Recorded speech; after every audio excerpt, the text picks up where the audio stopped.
Hello, everyone. Come on in.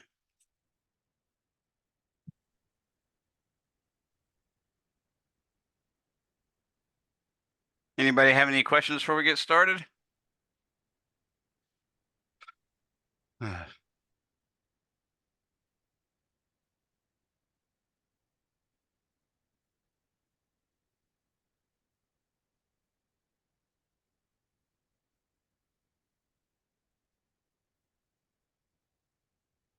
All right. Well, it's time to get started, so I guess we'll go ahead.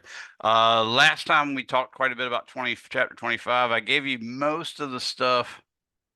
Yeah, that's cool, John. Yeah, y'all can go ahead and chat your first and last name so you won't forget if you want. That's fine with me. Uh, no, seems like a dog came and visited me right there. That's so helpful.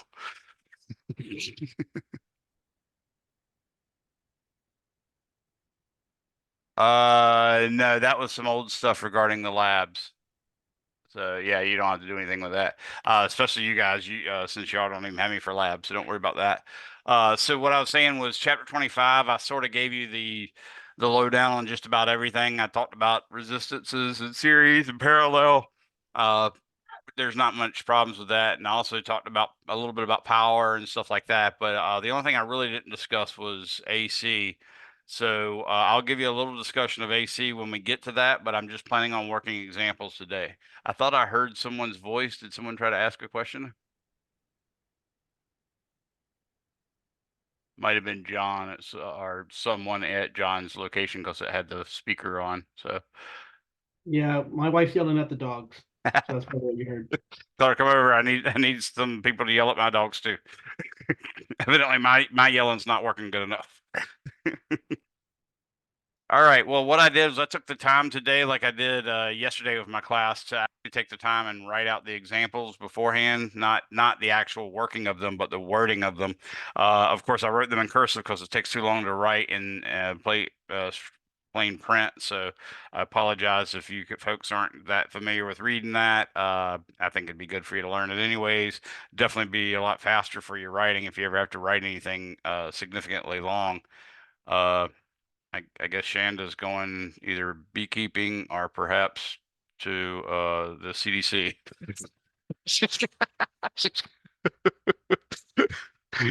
It just looks she's got a hat on.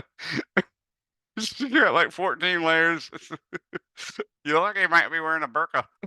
No, I've got like really bad sunburn on my cheeks. It's killing me right now. And I'm sitting in my car. Oh I've yeah, got that's two not fun. layers of sunblock on and they're burning. They're burning. I feel you. Well, just leave it to me. I'm gonna call out any foibles I see amongst my students, just to make sure everybody's got an excellent moment. Hey, buddy, how's it going? Just in case anybody felt too cocky or something. It's always good of me to pick on somebody. So, anyways, let's go ahead and get started. I'm going to go ahead and share my screen with you guys, my iPad screen, which I might have to get a new cover on it pretty soon. I'm scratching it pretty good. It's unbelievable how much I write on this sucker. But, anyways, hopefully this will help you better understand chapter 25. Like I said, I'm doing essentially all the examples. There's a couple examples from your book that I left out, but I'm doing something like just about every example. I did, for instance, choose not to do the one on lightning, but I definitely want you to do that. Make sure y'all learn that on your own. And any ones I skipped, of course, you're always sort of responsible for them unless I explicitly tell you you're not responsible for them. So just assume every chapter, every example is fair game, and you need to know that inside and out because that could be very much a problem. And the reason I say that is not necessarily because I use those problems for homeworks, though I do occasionally. It's really because that's sort of the bare minimum of even being able to start the homework that's at the end of the chapter, not even the homework that I've used for my homework sets. Because remember, I told you the whole story about how when I choose a homework set, I got to choose one that is the right level of rigor, but the right amount of time. And to fit in the right amount of rigor and the right amount of time, I have to leave out a lot of, exercises that would be straightforward and simple that get you up to speed and then prepare you to do the more complicated ones. So, anyways, it looks like my example one is up. again, I'm going to read this to you because, like I said, I know not everyone reads cursive. That started fairly in the last fairly recently, in say the last 5 to 10 years. I think people stopped teaching cursive, so I'm still writing in it, but hopefully it helps. So it's not uncommon for an automobile to use 200 amps of current while starting the engine.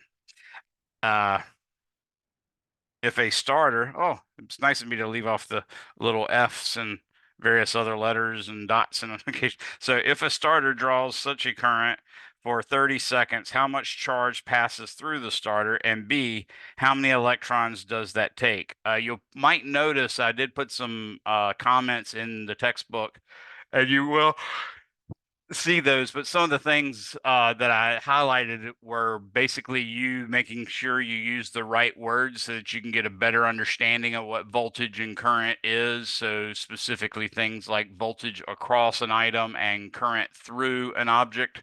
That's key wording. So just make sure you check on that. So what we have here is a problem where we're asked first how much charge is passing through a starter if it's 200 amps and it runs for 30 seconds. And then how many electrons would that be? So here's our solution. What we know is I is dq dt, but we can also say it's approximately delta q over delta t. And for that reason, we can say delta q is equal to I times delta t. I could have just as easily done this with D's instead of deltas, but the norm is that we change the D's to delta when we're trying to work with them separately. Later on, that restriction will be taken away. You'll learn that there's things called one forms and that these DQs and DTs are entities by themselves, but don't worry about that right now.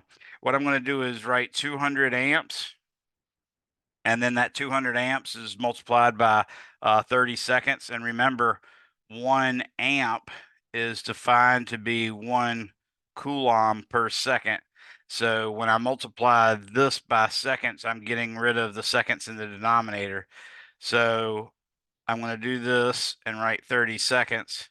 And now you get 200 times 30. And obviously 200 times 30 gives you 6,000.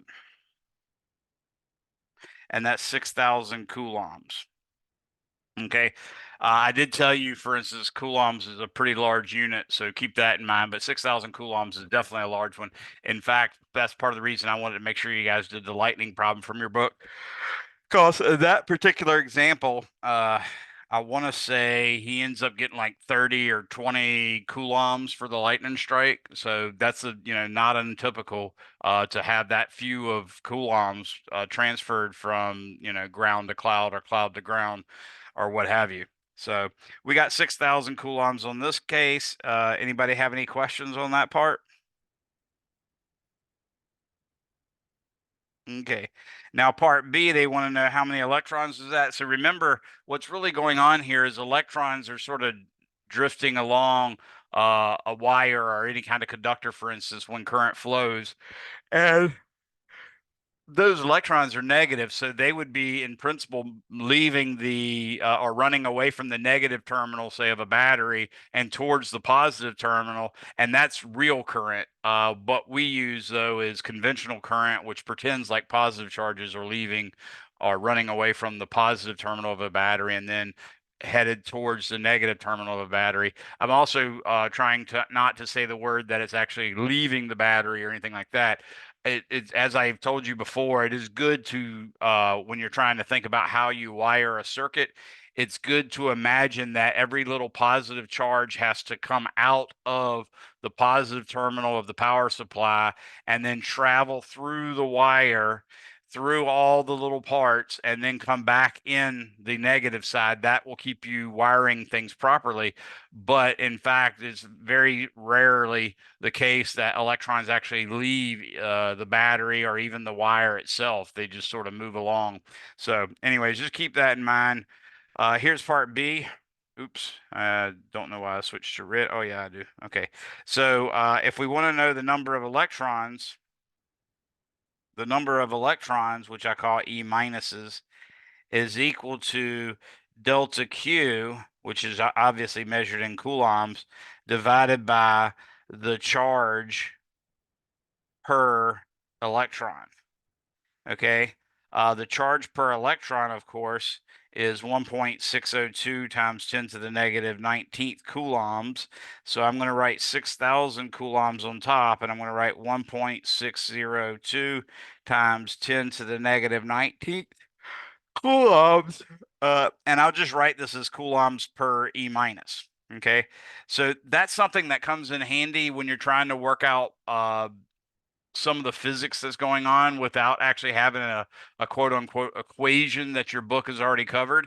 Sometimes it's good to take 1.602 times 10 to the negative 19th and call that coulombs per electron or coulombs per proton or something like that. So just keep that in mind. And then sometimes the unit conversion alone can help you solve a physics problem that you thought you had no way of solving. For instance, just yesterday, I was working with a problem where a water hose was being sprayed against a car, and they told us the number of kilograms per second of water that came out the hose, and then they told us how fast the individual water particles, if you will, were moving as they shot out.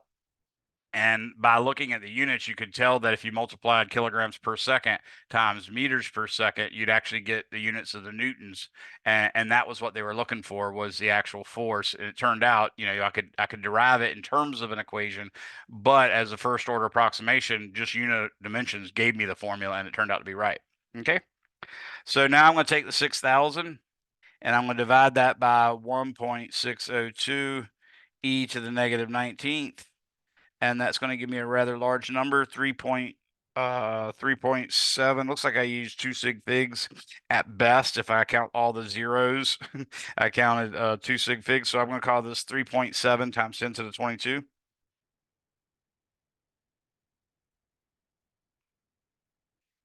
And that would be units of E minuses. Any questions on that? All right, got another person came in. That's cool. So no more questions on that one?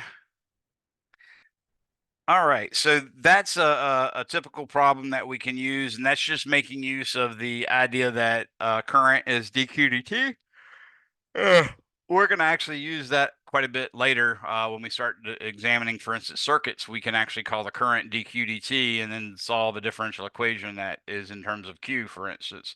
And that's one of the useful things about that formula, in addition to what I just did here. So let's look at our next example. It says a flashlight bulb draws 275 milliamps from its 1.5 volt batteries. What is the resistance of the bulb? And B, assuming the bulb is ohmic, parentheses, it's not, okay, what current would it draw if the batteries are nearly dead and only provide an electric potential of 1.2 volts? So that's the problem we're trying to work with this one. In order to do this one, we really need Ohm's law. So on the previous page, I'll just write out what Ohm's law is just to remind you guys. So Ohm's law basically is V is equal to I times R. And if you make a plot of voltage on the vertical axis and current on the horizontal axis, then you should actually get a line that appears to go through the origin, and it should be a straight line under many circumstances. And one of the things we do is we call things that actually do make a straight line, at least over the range during which they make a straight line, because you could actually zoom out and find out that this stops being linear once I zoom out to, go as far as 300 amps or something like that, instead of just a typical 1 or 2 milliamps. But when they do have a straight line as the graph, then the slope is, and actually this is always true even if it's not a straight line, but the slope is a measure of the resistance, and things that have the straight line are called ohmic. So this is for ohmic devices. And that's what the wording I just finished using on the previous problem about the light bulb. Okay, so just keep that in mind. V equals IR. I'll also remind you that we had P is equal to IV, which I showed you was also equal to I squared R, which I showed you was also equal to V squared over R. So those are other formulas we'll be using. I think I've recapped that enough now. So let's get started on the solution for this problem. So what we have here is basically a flashlight bulb drawing 275 milliamps. So I'm going to say I is 275 milliamps. As you can see, physics is still, every time you learn a new subject, it's a lot about identifying what symbol goes to what numbers that are given to you in a problem. So I just write I equals 275 milliamps, and I'm part of the way there. And then I write V equals 1.5 volts. And automatically I want to know the resistance R. And this is for part A, as I said. So the resistance R is the question mark. And that tells us, oh, wow, I've got V and I, and I'm asked for R. And I already know the equation. Ohm's law has V equals I R. So that's literally the things I know combined with the thing that I don't know. So V equals I R gives me this. And from that, I can write 1.5 volts is equal to 275 milliamps times R. Now, this isn't the normal way I solve this. Normally, I would solve the V equals IR symbolically for R and then write it down there. But I know more students work problems this way, so I'm trying to do a little bit more of that just in case students aren't getting what I'm doing. So now what I'm going to do is I'm going to divide both sides by 275 milliamps. Notice I didn't even change the unit from milliamps to amps. That's because in electricity and magnetism, and actually a lot of other areas too, it turns out it's not that critical that we convert the SI prefixes. Because, for instance, in this case, I'm taking 1.5 volts and I'm dividing it by a milliamp. That means 10 to the negative third is in the denominator. And of course, that becomes 10 to the positive third in the numerator. So in principle, what I'd get out is kiloohms. So that alone tells me I can do this without even having to think about anything. So I could just do this math real quick. R is going to be equal. Notice I did put R on the left side, even though it was on the right side before. But R is going to be equal to 1.5 divided by this big number, 275. So this isn't the best candidate for this type thing, but what we get is 0.00545. Now you can see we only have 2 sig figs, so really this second 5 is really not a significant figure.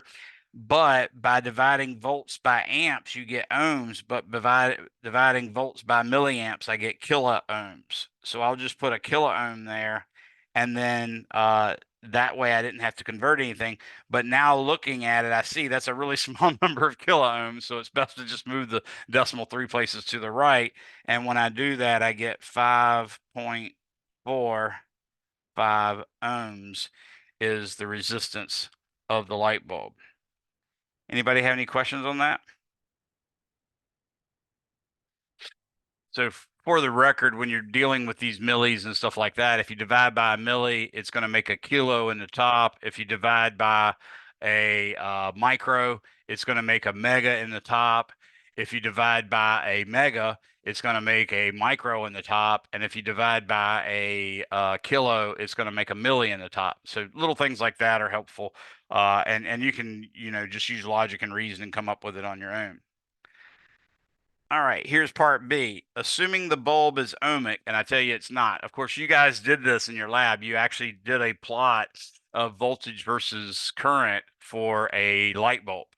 And what you hopefully got now, if you turn the voltage up and then try to turn it back to get back to the number that the lab manual said, then you probably didn't have that smooth of a curve. But in general, the curve should have looked like this, where the temperature, as the temperature got hotter and hotter, that would cause the resistance to go up, and the temperature got hotter and hotter the higher the current was. So as you went to from the left where the origin is to the right where the higher currents are, the curve started off fairly slow because it was a cold piece of metal and had fairly low resistance. But then as it got heated up from the current, the slope would go up and up and up and up and up and up. So you ended up getting a curve like that. At each point, there's a concept that the slope at that point would be a measure of the resistance in ohms, but it's not an ohmic device because it's not a constant slope over hardly any range. Okay. All right, so again, it's not an ohmic device, but now let's see what happens when we subject it to 1.2 volts. We're going to find out what current comes out of it now. So again, we're going to use V equals IR, which is Ohm's law, and V equals IR gives us that V in this case would be 1.2 volts, and that's equal to I times 5.45 ohms. Notice I kept that extra sig fig. That's what you're really supposed to do, so that you can use that for subsequent calculations. And you won't, accidentally round twice, which can cause you to get a significantly different answer than other people would get. So again, I'm trying to work this like most of my students probably do. So I'm going to divide both sides by 5.45 ohms.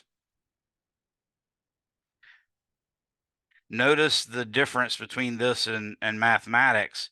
I'm making a point to tell you guys that I'm dividing not by 5.45, but by 5.45 ohms, because the units are relevant, and then a volt per ohm is in fact an amp. You got to know these kind of things to function. So now that we have that, I'm again going to put the I on the left-hand side, just like I did with the R before. And basically the current is going to be 1.2 volts divided by 5.45 ohms. And that gives me 0.220 amps, which you could call 220 milliamps, but of course that uses a zero that's not, technically speaking, a significant figure because we only had 2 sig figs to work with on the voltage here. Okay. Any questions on that? Now, what you want to realize is when you deal with an incandescent light, which is what a lot of light bulbs are, that's basically a light bulb like we showed you in the first couple pages of this chapter, where they had a filament that was made of usually tungsten, but it would run, say, from the threads of the light bulb up, and then it'd curl around a little bit and then go back down and attach to the little nipple on the bottom of the light bulb. That wire is actually a metal, and it's going to be carrying current in it, or through it, once a voltage difference is put across it. So what we know about those types of light bulbs is that maybe as much as 90% or even higher of the energy, the power that's produced with that light bulb, is thrown away as heat, because the light bulb is a light bulb, not a warm bulb. So the purpose of the light bulb is in fact light, and the visible portion of the light that comes out of that is very, very slim. Like I said, it might be as small as 10%. So given that, we still know that whatever power you can calculate for the light bulb, that power is directly proportional to the brightness.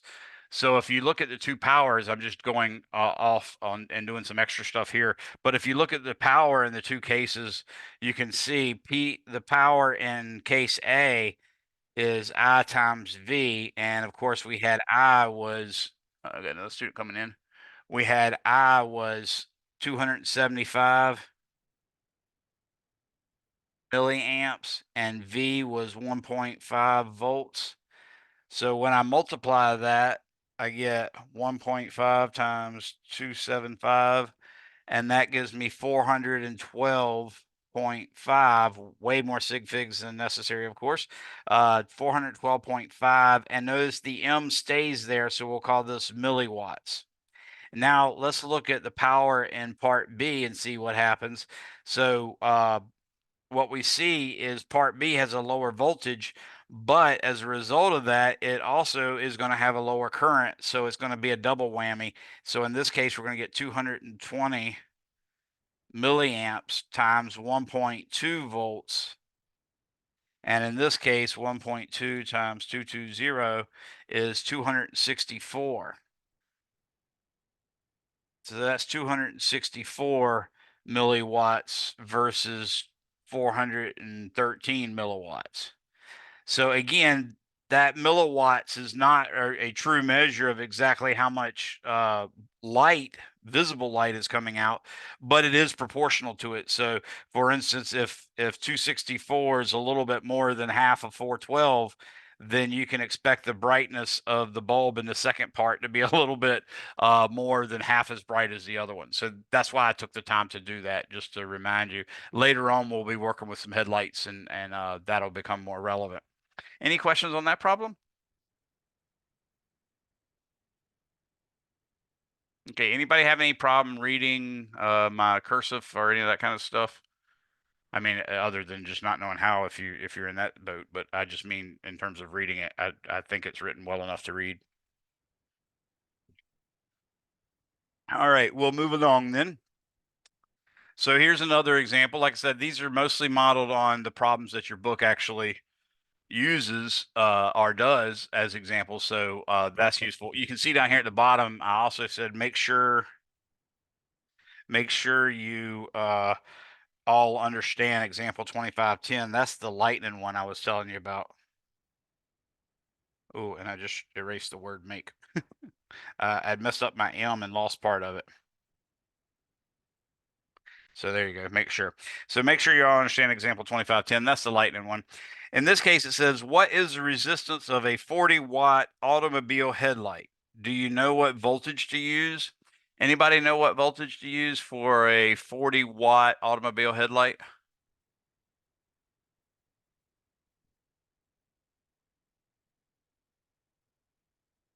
This is one of those things that, us grown-ups should know, as much as I can consider myself a 15? grown-up. What's that? Is it 15? It's actually 12. Well, And actually, it's a little unfair to some people that are other grown-ups, because other grown-ups have had experiences where things aren't always 12 volts. For instance, if you ever had a motorcycle, there are some motorcycles that don't use 12-volt batteries. And I discovered that rather quickly one time by jumping my motorcycle with my truck battery and fried all my electrics on my motorcycle. So keep that in mind. But yeah, generally most cars are 12 volts. I'm not sure about foreign made cars. I suspect they would still be 12 volt, but I know, for instance, my Honda is, but I don't know about a McLaren or a Lamborghini or a Ferrari or any of those really cool cars. But luckily, I'm just as good at being poor as I am at teaching. So there's no chance in hell of me ever getting one of those cars. So, anyways, what is the resistance? So, in this case, I'm going to say yes. The answer is 12 volts. So, keep that in mind. I'll try to teach you these things a little bit because, like I said, as a pseudo grown up, I want you guys to be pseudo grown ups as well, at least. Actually, I suspect y'all will all be real grown ups, not like me. So, here we go, working the problem. So in this case, they're asking what's the resistance, but this time they didn't give us a voltage and a current, they gave us a power. And that tells us we're going to have to use power. Now, I did tell you the forms of power are P is equal to IV, and I said P is equal to I squared R. And then remember, we got in that discussion about the tall towers in country fields where we're carrying electricity over those country fields and mountains and stuff, and the voltage there is like 1,000,000 volts or 500,000 or 700,000. And my whole reasoning for them doing that, I explained to you, was because this P equals I squared R makes them waste a lot of electricity if they run the voltage at a low voltage but a high current, because the I squared means that like if you had 2 million amps going out and you didn't step down the voltage or step up the voltage, then the current would stay high like that, and that I squared would mean just a lot of wasted power, because these power calculations are literally just heat coming out of the wires or resistors that you're dealing with. But then I wrote this equation, V squared over R. And if you just look at that superficially, after I told you that whole spiel, you might have thought that's a BS moment because Mr. Younger just showed it's also V squared.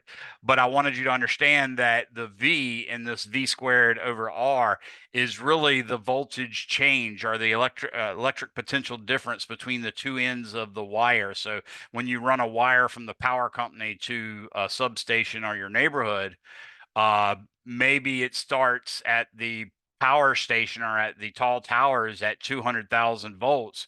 When it gets to your neighborhood or your substation, it's not going to be 200,000 volts anymore. Maybe it's only 199,985 volts or something like that. So the voltage drop there would only be like 15 volts.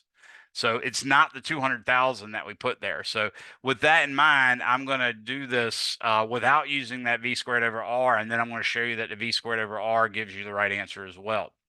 And hopefully by seeing how the V is worked in here, you'll understand better what I meant by the V squared over R being the electric potential change. Okay. So what I'm going to do is I'm going to say P is equal to I times V, and I'm going to say V is equal to I times R. What we have here, though, is just 12 volts. And what I need to do, say IV, is I need the actual current. So I can say V is equal to IR. And with that in mind, I can say, okay, well, with V equals IR, I got 12 volts is equal to I times, now I'm going to take the resistance R, which I wished I knew, but I don't. And that's actually what I'm trying to find out. But with this, I can solve for I, and I would say I is equal to 12 volts divided by R. And now I can plug this back in here and say 40 watts is equal to 12 volts over R times 12 volts. And now you can see the genie's out of the bag. Clearly, this is the same thing as V squared over R, which is exactly right. So in this case, I'm now going to multiply both sides by R. I'm going to do this in red so we can see what's happening here. So I'm multiplying both sides by R, and now I'm also dividing both sides by 40 watts. And when I do that, now I get 144, or we'll say R is equal to 144 volts squared over 40 watts, like that. 144 divided by 40. Of course, I could do that math in my head, but anyways, it's 3.6. And there really is only 2 sig figs there, but it's 3.6 flat, so I'd call it 3.60 and put an underbar in there. And V squared over, or volts squared over watts, is in fact the same thing as ohms, so we get 3.60 ohms. Okay. As I said, of course, you could have also used P is equal to I squared R, or actually the one I meant to write was P is equal to V squared over R, excuse me. So I could have used P is equal to V squared over R, and I think y'all can see that immediately. R would equal V squared divided by P, which is exactly the formula I had and wouldn't require me to take 2 steps or anything.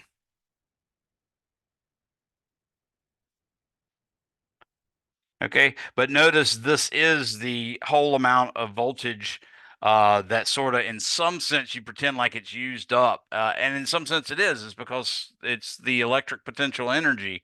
The electric potential is the voltage, but the electric potential energy is the joules. And that amount of joules per coulomb, which is what a volt is exactly what's needed.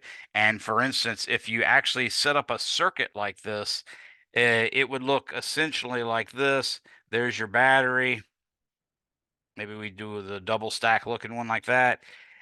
Out from here comes the wire, then the wire again, and then here's the light bulb. and the light bulb is just essentially seen by the circuit as just a resistance. Maybe I'd put a circle around it to make it look like a bulb, and that would be fine. Okay, so if this were, for instance, a 12-volt battery, as we're assuming, then I could, in general, take this up and erase it all because it's stupid. I could take this and connect it to the V omega port of a multimeter. And the multimeter, of course, would be set on volts DC. And then I could take the black COM port and connect that over here. And what I would find out is that particular spot right there would have a voltage reading of 12 volts. Okay. Now I could also take and put another voltmeter, the red end right here, leaving the black end where the other black end was. If I did it here, what I'd find out is that this is also pretty much 12 volts.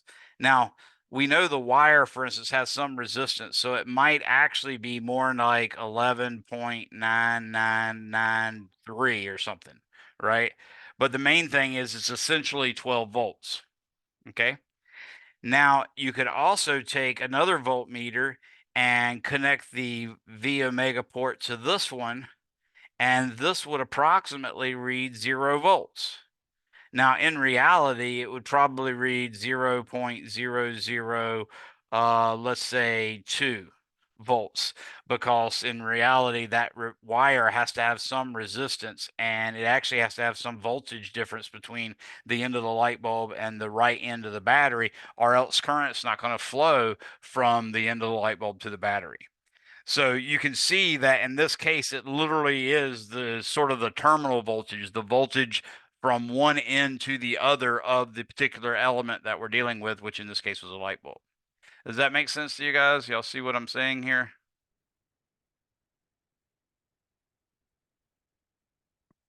All right. So the contrast being, of course, when you have, let's say, the first of one of these towers that looks like a headless person or whatever, right?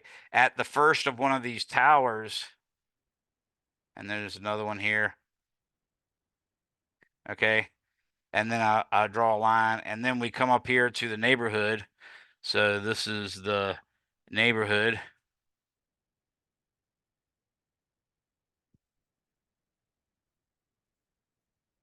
I knew I wasn't going to fit the word neighborhood in there. Anyways, and this is the power plant.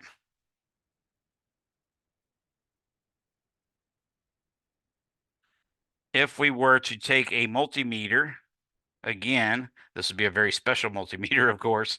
If we were to take the multimeter here and do V omega, and this time, of course, we'd actually have to put the settings on AC, not on DC. So this would be on V with a little line on it like this. And if I connected this, for instance, this wire right there, and then I took the COM port and just say stab that into the ground like that, then this would actually read, let's say 1000000 volts. Okay. But that's how high the voltage is of the wire. But if I did this again over here, what I'd find is its reading would be 999,992 volts, say. Okay. So this difference, 1000000 volts minus 999,992 volts, that gives me 8 volts. This 8 volts is what goes in P equals V squared over R. Okay, so that's what I'm trying to say here. Hopefully that picture and discussion helps you a little bit. All right, let's go to the next one. Any questions on that before I move on? Actually, in retrospect, I could have done that a little neater. That's terrible. Go with this. Okay, so no questions on that one. Everybody's good on that? All right, I'm gonna make it neater.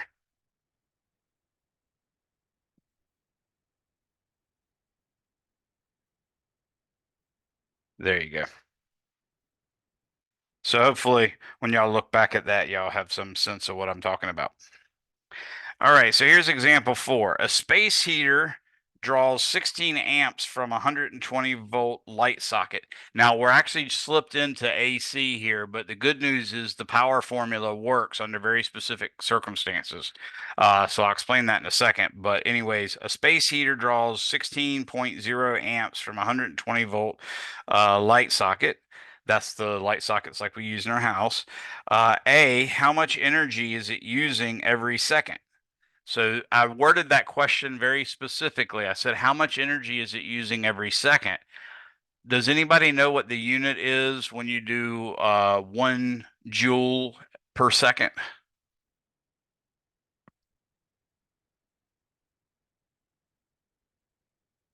Anybody recall that? Oops, I just noticed my chat window's not up. Give me my chat window. Oop, there we go. Isn't that watts? Watts, very good. Yes, Micah, Micah, and whoever else said that. Yes, it's watts. So really, what I put in parentheses here is note that this is the same as asking what its power is. So that's kind of key, and I just wanted to point that out to you. B, if the power company is charging 15 cents per kilowatt hour, how much does it cost to run the heater for 4 hours per day over a 30-day period, which is essentially a month? Okay. So that's what we're trying to solve here. Again, solution. Now, what I'm going to tell you about this AC thing is power is equal to IV, and that's also equal to I squared R, and that's also equal to V squared over R. It turns out, though, when you deal with AC, there's really 2 types of voltage.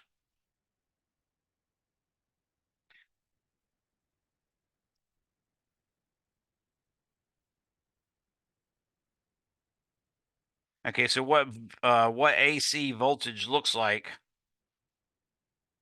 is essentially this as a function of time. And you can say it looks like this, essentially, and it goes on forever. This measurement right here would be called V0, and that is called peak voltage. Okay. Now, if you tried to find the average of this, oh yeah, and I should say this too. By the way, this is in fact the same peak voltage. So that's key to understanding AC. It's not, it's not asymmetric.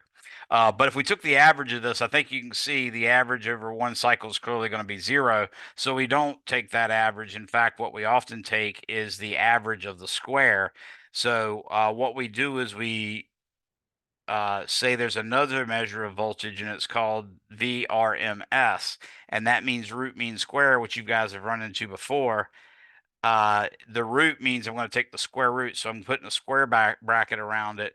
What I'm going to do is take 1 over the period, like that, and the period would be essentially it's basically the time required for one cycle to occur. And in America, we use 60 hertz.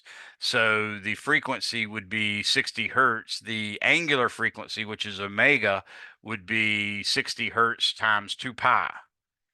And more importantly, the period is 1 over the frequency. So 1 divided by 60 would be a certain number of seconds. So that's what that t is. And we're going to integrate from 0 to t of V0 sine squared 2 pi f t dt. Okay. So when you actually take the time to do that, you get the root mean square, and it turns out that's right around here, and it turns out to be I0 over the square root of 2, or excuse me, V0 over the square root of 2. As you might suspect, though, the I does the same thing, so there's an I root mean square as well. And that, of course, implies, since we use 120 volts equals VRMS, that means that V0, our peak voltage, is actually like around 170 volts. Okay, so that's the two voltages that we can use when we discuss AC. Now that that's said, I can tell you how we fix the equations. And the way we fix the equations is P is equal to IRMS times VRMS. Or P is equal to IRMS squared times R, or P is equal to VRMS squared over R. So if you stick with RMS, it'll all work out just fine. Okay. What happens when you use I0 or V0 is that you ultimately end up getting random factors. Well, it's not really random, but you get factors of 1/2 that pop up in there. Okay, so just be careful with that. Obviously, for instance, in IRMS, VRMS, that would be 1 over the square root of 2 times 1 over the square root of 2, which would be, again, 1 over 2, so it'd be 1/2 I0, V0. That's how that first one would go. So yeah, it's much better to just use the RMS values. Now that we have that, we can go ahead and attack this problem. So how much energy is it using per second? That literally is just asking me for the power. So power is equal to, in this case, they gave me the amps and the voltage. So I'm going to say it's 16.0 amps. This is part A, by the way, times 120 volts, which is, again, what we use here in America, and 60 hertz. So I'm going to say 16 times 120, and that gives me 1,920. Now that's one extra sig fig, but the main thing is we've got the actual power. The power output by that heater is 1,920. And in this case, the fact that that's actually coming out as heat is a good thing, because it's a space heater. It's supposed to be heating us up. Whereas a light bulb in the summer, we don't want it heating us up. In the winter, maybe we do, but not in the summer. So we've got that part. Now, part B, if the power company is charging 15 cents per kilowatt hour, how much does it cost to run this for 4 hours a day for 30 days? Well, that's pretty cool, but we first have to explain what the kilowatt hour is. So I'm going to do right now is explain that. 1 kilowatt hour literally means a kilowatt times an hour. That's why I wanted to take the time to write it there and put the little dot. Now, 1 kilowatt is, of course, 1,000 watts. And then 1 hour, of course, is 3,600 seconds. So we get 3.6 times 10 to the 6 joules is what a kilowatt hour is. So that's what a kilowatt hour is. And you see that though we call it the power company, we are not buying power from them. We are buying energy from them. We're not buying coulombs. We're not buying charge. We're just buying energy. Okay. Now it happens to be a useful unit, as you'll see here, because what I'm going to do is I'm going to calculate exactly how many hours I'm going to be using this heater, and then exactly how many kilowatts it is. So I can now calculate for part B, the power is equal to 1,920 watts with 1 extra sig fig, but I can convert that to kilowatts by just writing 1.920 kilowatts. Now the hours is something different, but basically we're going to do 4.0 hours per day times 30 days. Now 30 times 4 is 120. So that's 120 hours. Oops. That's 120 hours. So we basically have 1.920 kilowatts with one extra digit there times 120 hours is equal to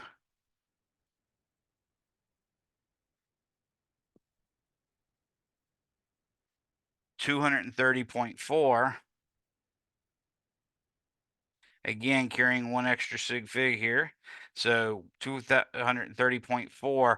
Now the units are in kilowatt hours.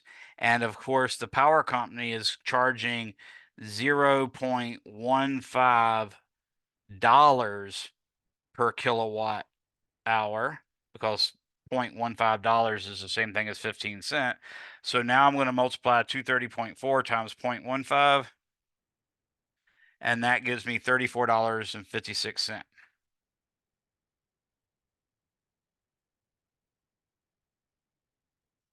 That's what it's going to cost us to run the space heater 4 hours a day, 30 days in a row. Anybody have any questions on that? I haven't recently checked my power bill to see what they're charging per kilowatt hour. But the last time I checked, it was several times I checked, it was somewhere between 9 cents a kilowatt hour and 17 cents a kilowatt hour. So I think this is probably a pretty decent figure. So anybody have any questions on any of that? All right, so we did talk a little bit about AC there. And I can do a little bit more, and I think I'll do that a little bit later. But anyways, we'll get that dealt with. So now let's go on to example 5. It says, on a single leg in a circuit panel, the following items are all plugged in and being used: 120 watt light bulb. Okay, 120 watt light bulb. A 1500 watt heater, a 320 watt server like a computer, and a 1700 watt space heater. Actually, that's funny. I actually meant that to be a hairdryer. But anyways, that's okay. We'll just leave it as a second space heater. No big deal. The main question is, what is the total current in that leg? So first off, what I wanted to tell you is that when you have a light receptacle, if you look at your light receptacles, like I'm looking at mine right now, you'll see there's sort of a circular shape, something like that. Actually, it's not really a circular shape in all honesty. It's more like it's got a flat part and then a circle and then a flat part like that. And then it has this one long slit, and then it has a short slit like that. And they usually, it looks like they're centered up. Yeah, they are centered up. And then down here, it's got this little mouth thing. It looks like a little mouth, M-O-U-T-H in there. Okay, that's just one of them. Of course, they're almost always in twos. So you see like this again with the big one, and then centered up is the small one, and then the mouth. Now, if you were to look at this, you'd see that it sort of has this white, pretty face on it or whatever that looks kind of nice. But as soon as you get beyond that little white plastic, what you're going to see is there's a bunch of screws back here. And in fact, and I can't remember which one's which, but you can always look that up if you need to. The main thing is you can probably guess that this screw goes with that one, and that this screw goes with that one and that one. And in fact, there's another screw back here that is actually associated with the hole, the mouth. Okay. Now, when you connect this, for instance, to a wire, the wire comes out and you put the black on one and the white on the other, and then you put the bear on this guy over here. So our wires, and I'm just going to say this is right, but I'm warning you, I'm not looking it up to make sure that I'm correct. I'm just telling you one side's going to be white, one side's going to be black. So we can imagine, for instance, that here's the black wire, and we'll connect that with the copper by going right into this screw. So normally you wrap it around the screw in the same direction that the screw screws in, so that you're actually making it tighter as you actually tighten the screw up. And then you take the white wire,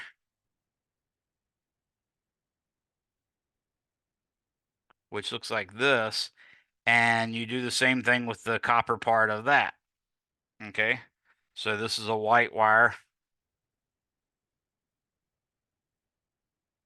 and this is a black wire.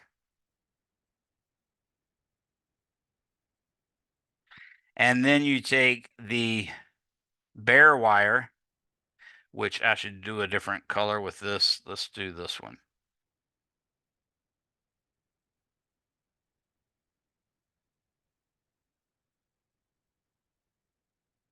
Okay, and that's how you connect it. Now, how do you connect the next light receptacle? That's important too. So what I'm going to do is I'm going to show you another one right here. And hopefully this will be enough to show you what I'm trying to show you. So we'll do a circle, we'll do a circle, we'll do a screw, and a screw, and a screw, and a screw, and a screw like that. Now, what you're going to do here is you're going to take the black wire again, and you're going to connect it here.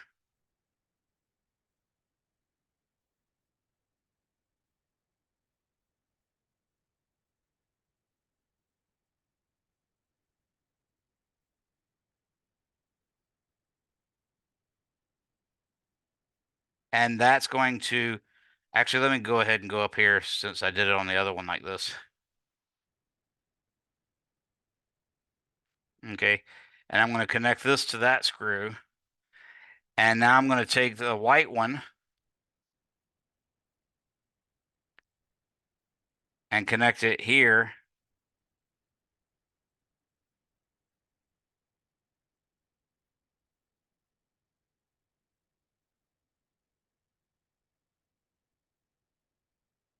Like that.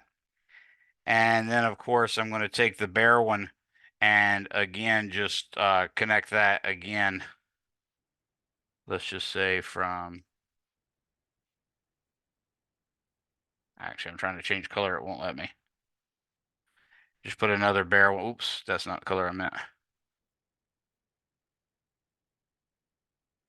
Like that. So you can see that basically what I have is sort of like the high end of the battery. Let's say the positive end of the battery is connected to this end of a load. And then from that same end is another load. Oops. Okay. And then the negative end, which sort of acts like the return wire, if you will. That guy, whoa, Nelly, made the line a little thicker than I meant to. This guy comes around and attaches to this one. And then this one again goes back and attaches to this one. So what we're seeing here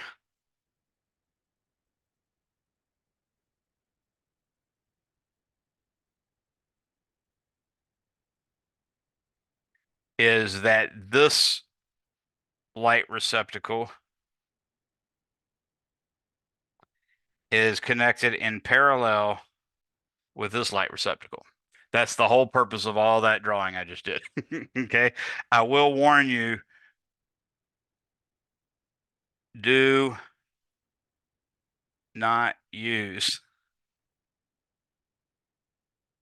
Okay, don't use this as an idea, because, like I said, I didn't take the time to look up which side has the black one, which side has the white one, and that sort of thing. And it actually literally says it on the receptacle. So if you actually buy a light receptacle, it'll have instructions in the back. Not only that, you don't have to connect it to those screws, which, by the way, are in the best spot in the world to grab. So when you take the plate off of a light receptacle and you want to pull it out so you can see the wires, the quote unquote best place to grab is going to kill you. Because it's literally right there where those screws are, and they're hot. So you go grabbing those, it's going to bite you really good. So be cautious of that. But you don't actually have to use those screws. But even if you don't use those screws, they're still going to be hot. So you don't want to grab them. There's actually holes in the back that you can use. You can actually plug them right into the hole. I mean, you just stick it straight in like that, and it actually grabs all by itself. There's things like that. Even this little part up here is actually a thing that you can use to actually cut off the wire to basically bare the wire so that you can get to the copper inside of it and stuff like that. So there's a lot of cool things in there, and it tells you all about it. Just look it up if you ever have to hook up anything. All right, so now what we know is, because of this, we know that all the receptacles on a given circuit, or on a given leg, or on a given circuit breaker are all in parallel. So they each are treated like a resistor, and we know that when you put resistors in parallel, the resistance of the whole is less than the resistance of any one of them. So the more of them that we put up there, the smaller and smaller the resistance gets, which means the current gets larger and larger, and that's what causes the circuit to blow. So for this case, in this problem, we're going to solve it as follows. So here's my little solution word. I'm writing it way over here. So what I have is the current for the light bulb is going to be equal to, we're using P equals IV. And of course, I is equal to P over V. So this is going to be 120 watts divided by 120 volts, which in this case is 1.00 amps. Okay. We have I for the heater, which is evidently different than the space heater. That guy's going to be 1500 divided by 120 volts. Again, that's watts divided by volts. So in this case, I get 1500 divided by 120. This gives me 12.5 amps. There's a current for the server. That's going to be 325 watts divided by 120. That gives me 2.71. And then finally, there's going to be I for the space heater instead of the hair dryer, which is, and by the way, yeah, hair dryer is, it's not uncommon for a hair dryer to take up 1500, 1600, 1800 watts. So be careful. That is a circuit deal where when you plug in a hair dryer or a space heater, it's going to take up a lot of current, and you're likely to either burn out the fuse or break the circuit breaker, okay, or flip the circuit breaker. So in the case of the space heater, we had 1700 watts divided by 120 amps. And that is 14.2 amps. Now, the way that works, like I said, is you have a wire, you have a resistance, you have a resistance, you have a resistance, you have a resistance. So what that means is this current could be the light bulb, and therefore is 1.00 amps. This current could be the heater, which has 12.5 amps. This current could be the server, which has 2.71 amps. And then this one could be the space heater, which has 14.2 amps. And you can see this 1 amp is being added to this 12.5 amps to make 13.5. And then that's added to this 2.71, which will make 16.21. And then added to that, that'd be 30.41. So the total current is 30.41 amps. If my arithmetic is correct, which there is a good chance that it's not, because I always make careless mistakes when I'm adding. Okay. And yes, it's not uncommon to have a circuit breaker that breaks at 30 amps. So this is right on the cusp of getting ready to break if it hadn't already. Okay. And there is some error, of course, in the circuit breakers. So when you have a circuit breaker and it's a 30 amp circuit breaker, for instance, it might actually break at 27, you hope. But it also might break at 31, in which case that could actually be a dangerous situation. I also highlighted some spots in the book where they tell you basically why these circuit breakers are there. But the main thing is, like I said here, the more resistances you have in parallel, the smaller the total resistance. And the voltage is always going to be 120 volts, and they're all in parallel, so they're all 120. And of course, 120 with a small resistance gives you, in fact, a large current. And that large current causes P equals I squared R, a butt ton of heating, and the wires will get hot. When the wires get hot, they could get hot enough to not only melt the housing or insulation of the wires, they could actually set fire to the insulation in your house or set fire to the actual wood, stuff of that sort. So that's why they have, circuit breakers and fuses and all that good stuff. Anybody have any questions on that? Your book does do a little bit by showing you in the insides of a couple models of circuit breakers. That's worthwhile. It's not really that trivial to break apart a wire when it's carrying a lot of current. For instance, I used a Morse code style switch one time to connect what I call Elihu Thompson's jumping ring. I created this in the physics department at East Carolina, and it's basically I took a wire and I wrapped it around some PVC pipe. I think I did like 1,200 or 1,400 turns using a lathe down in the machine department, in the machine shop, excuse me. And I turned it, like I said, 1,200, 1,500 turns. And then I connected it to a variac, which actually bumped the voltage up from the 120 that was coming out the wall to around 180. And then I took that PVC with a big spool of wire on it, like a solenoid, laid that on top of an iron rod, and then stuck a long iron rod, way longer than the solenoid. And I stuck a little aluminum ring on it that had been stuck in liquid nitrogen, so it's super cold. And when you throw the switch, current runs through that. That induces a current in the opposite way in the little ring, and the ring jumps off. In fact, I got, on the order of 60, 70 feet out of it. The problem is when I did it, it was a good idea for me to use the Morse code switch because that one automatically just pulls away on its own. The problem is that I didn't realize the magnitude of the current I'd be dealing with or the magnitude of the heat. So when I pushed it shut, it actually welded shut and started to melt the PVC, which is carcinogen.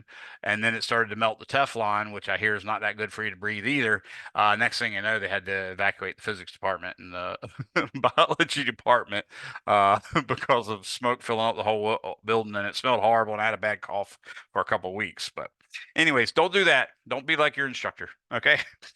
All right. Any questions on the process that we just went through on there? All right, we got about 10 minutes left.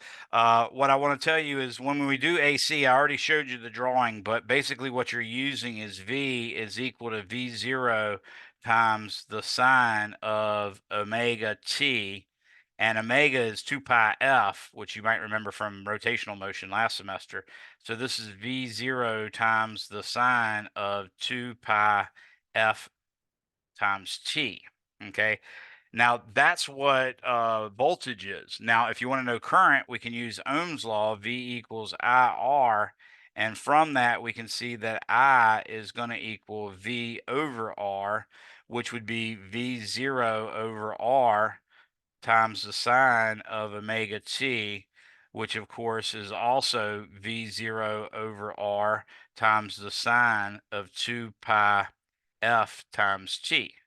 Now, the key thing to realize here is this quantity right here is another word for I0, meaning the peak current.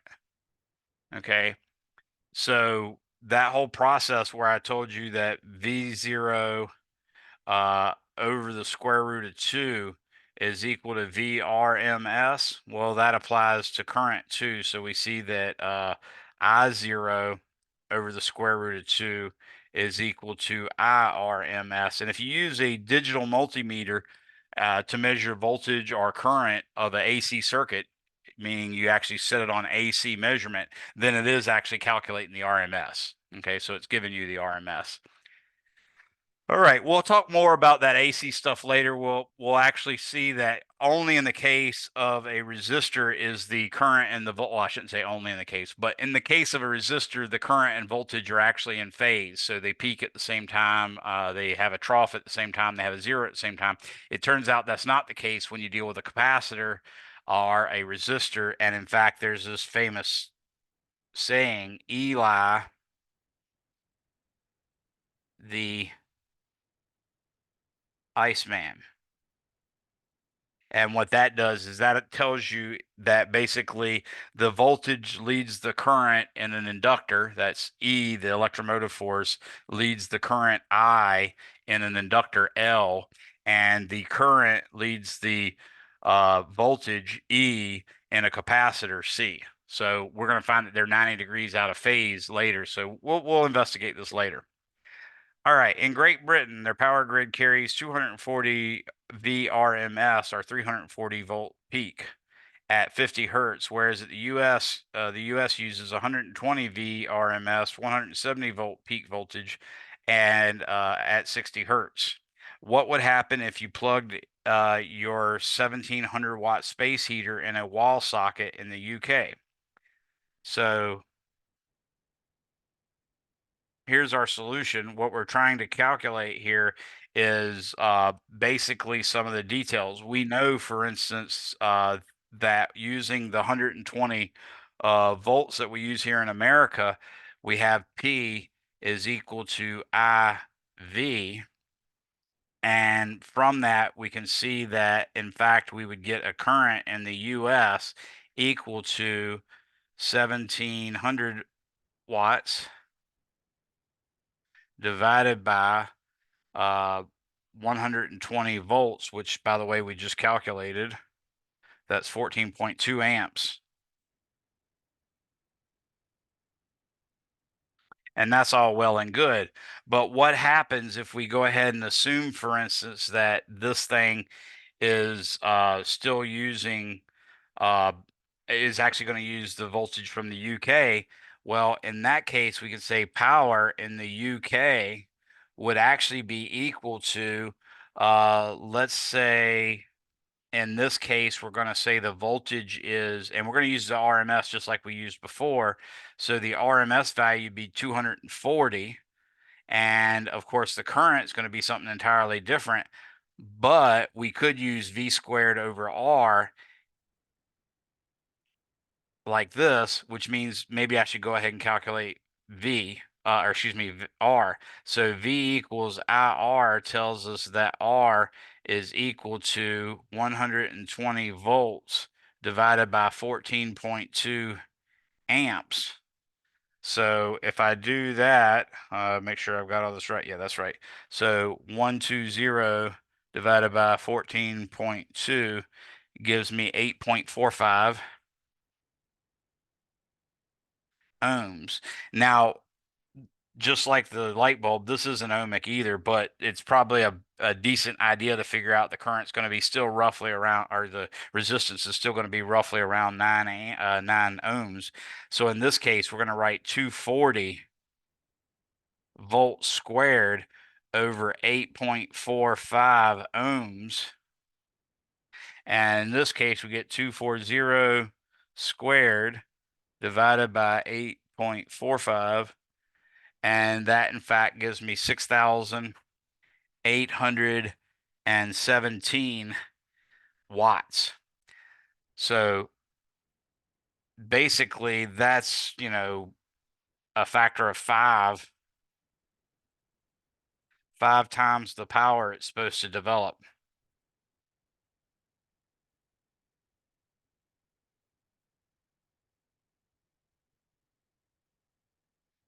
So that means you're probably going to either destroy the heater, bare minimum. That's you might destroy the heater, but you also might start a fire. You could also have all sorts of stuff happening. So yeah, they make things that you can use when you go to Europe and places like that. And in fact, all of Europe and Asia use basically the same thing Great Britain does. And then America, of course, we use the 120.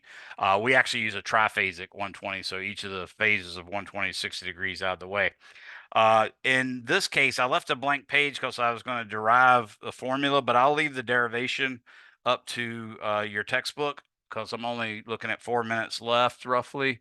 So what I'm going to do is I'm going to tell you that we've found the current density is actually equal to negative N times E times the drift velocity.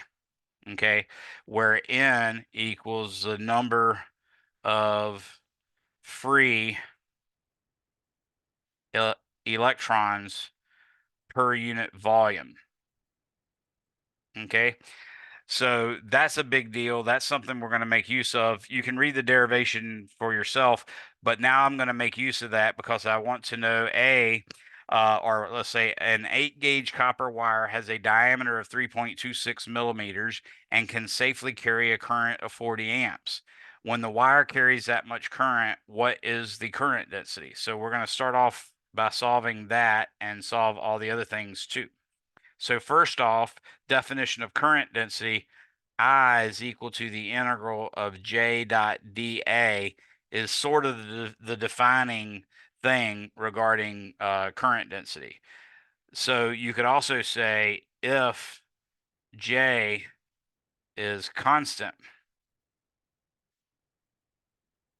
in other words, it's a uniform current density, then I is equal to J times A. So that's a nice, easier way to say it.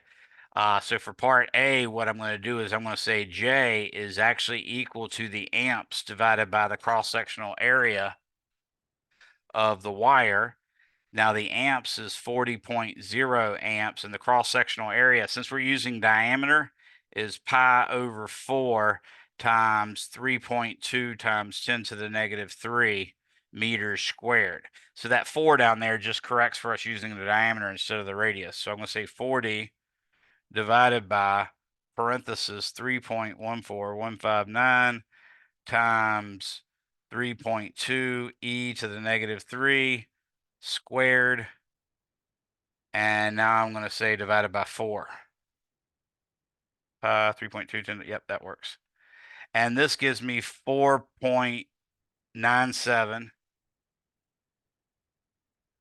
times 10 to the 1, 2, 3, 4, 5, 6 times 10 to the 6 amps per square meter. Now that's a really high number, but that's exactly what we expect because how much current are you really planning on putting through a wire that's 1 meter in diameter? That's sort of a big deal. So a square meter is a huge area, so you'd expect it to be kind of high.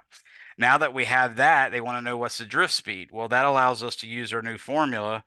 J is equal to negative NE, where E is the charge of the electron, times VD. So if we just deal with the magnitudes, we can say that VD, the drift velocity, is in fact J over N times E. The hard part's calculating the N. Well, if you talk about copper, copper has about 1 free electron per atom. So we can consider 1 mole of copper.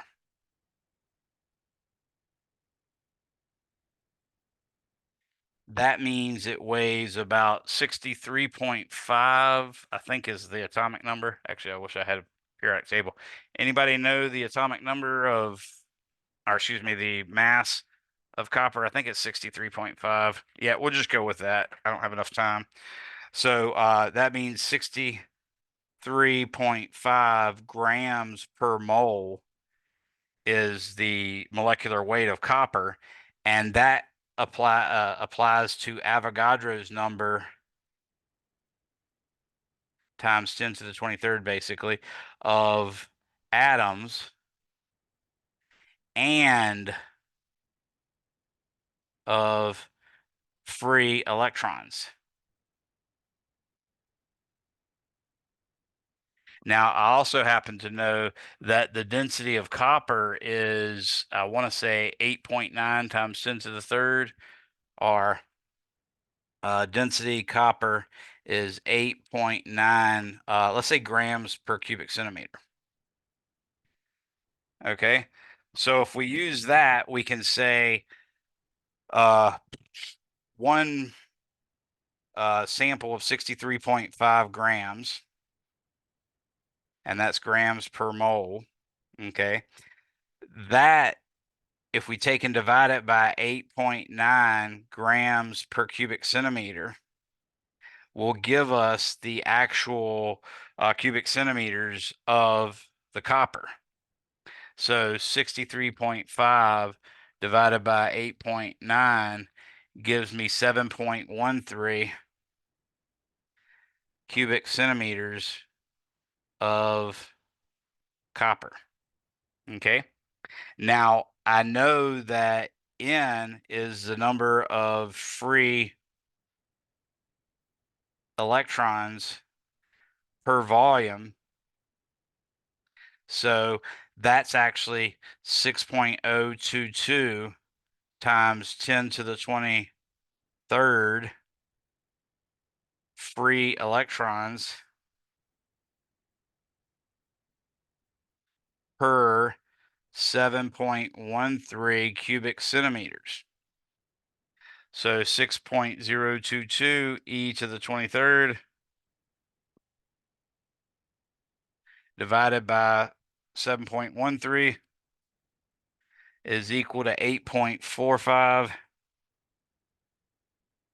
times 10 to the 22. Whoa. Dang it. If y'all need to leave, you can. I'm going to finish this up either way. 8.45 times 10 to the 22. E minuses per cubic centimeter. So now I can say the drift velocity is equal to 8.45. Oops, I did it upside down. So I can say the drift velocity is going to be J, which we found was 4.97 times 10 to the 6 amps per square meter. So I've got to either, I think I'll go ahead and change that. 1 meter is equal to 100 centimeters. If I square that, that's going to convert that to cubic centimeters, or oops, to square centimeters, which I don't want. So that's bad. I want to leave that be. Okay. So I'm not going to do that conversion. I'll do the conversion on the other side. So that's the J. Now I've got to divide that by the N, which I found was 8.45. Whoa, Nelly.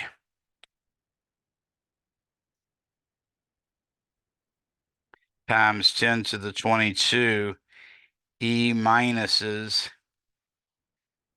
per cubic centimeter. Now I need to take that and multiply that by 100 centimeters, 1 meter cubed. That will make the units right. And now I have to multiply that by the charge of the electron, 1.602 times 10 to the negative 19th coulombs. All that should finally give me my answer. So I'm going to say 4.97 e to the 6 divided by parenthesis 8.45 e to the 22 times 100 cubed times 1.602 e to the negative 19th, close parenthesis. This gives me 3.67 times 10 to the negative fourth meters per second. So that's extremely, extremely slow. That's 0.03 millimeters per second. So that is extremely low velocity. I did say you might want to compare that to the root mean square velocity of electrons like we did in chapters 16 or 17 and 18.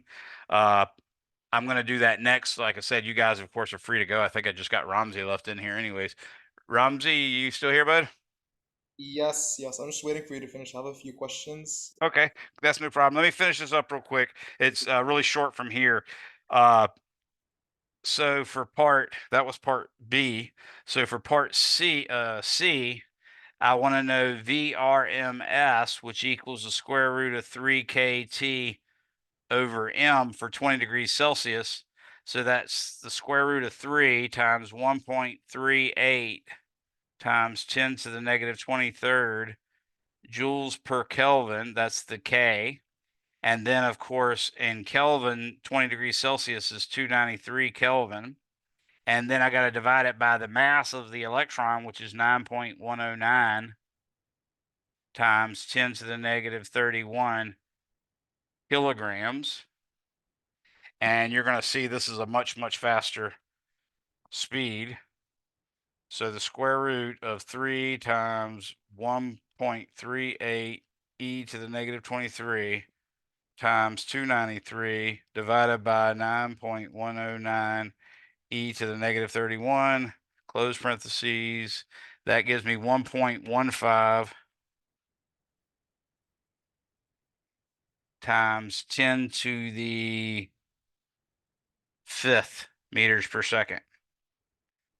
So way, way, way, way faster than the drift velocity. And in fact, it's on the order of about a thousandth, about a 0.1% of the speed of light. The last part D, I'm asking for the actual electric field strength inside of the metal. Well, we can do that by realizing that J is equal to I times A. We can solve that for I to get J over A. We can also say V is equal to IR, and we can say V, if we assume that it's uniform electric field within the conductor, which seems kind of reasonable, V should be equal to E times L, where L is the length of the wire. So I can put all this together and say E times L for the V is equal to I, which is J over A. And yeah, I think that's right. And R is equal to rho L over A. I think that's what I'm wanting to do. That looks pretty good so far. And now when I do that, let me double check real quick. I have my notes over here on the side. I just want to make sure I did everything right. Oh, excuse me. I know what I did. I said I is equal to J over A. That's backwards. Sorry about that. I is equal to J times A. That's where I knew something was looking funny, and it was all because of this part that I screwed up. So I is actually equal to J times A, not J over A. So with that in mind, I can say I is J times A. Now, with that, you can see the A cancels out with the A, the L cancels out with the L, and we get another version of Ohm's law that says specifically the electric field strength E is equal to rho times J. So I know that the rho for copper is, I think it's 1.68 times 10 to the negative 8 ohm meters. And then the J that we had was 4.97 times 10 to the 6. And that was amps per square meter. So you can see we're going to get amps times ohms, which is volts. So this should be volts per meter, which is exactly what we want.